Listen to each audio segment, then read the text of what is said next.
最近有很多小伙伴们质疑我对锂电钻快慢档开关推到中间一个测试，觉得多此一举。本来中间就是空档，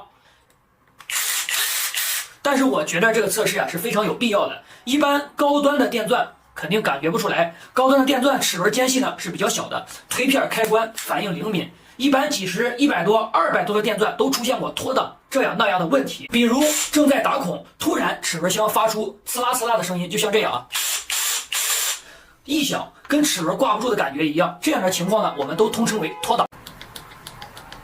首先呢，要明白齿轮箱的换挡原理，推片下方连接的是一个 U 型的铁丝，铁丝挂在齿轮圈上面，就是我们平常打开去齿轮圈，里面有3组齿轮，一组齿轮多，一组齿轮少，少的是快档，多的是慢档，这是齿轮箱换挡的一个原理。做工比较优良的电钻呢，慢档与快档中间的齿轮间隙是非常小的，即便是把 U 型铁丝我们把它推到中间，电钻启动的话，它会立即弹到一个档位上面，不会造成脱档。还有一种场景呢，就是我们正在使用的途中没有去掰这个快慢档，它也会造成打滑的迹象。这个用的直接就这样了。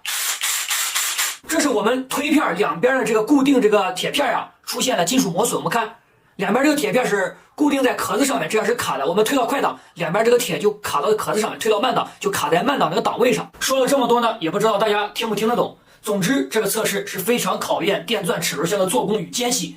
我能做的就是尽量抓住每一个细节，说出每个品牌的型号和短板。测得多了，厂家就会改进，做出改变，让广大用户获得更好的体验。说不定以后几十块的电钻也不会脱档。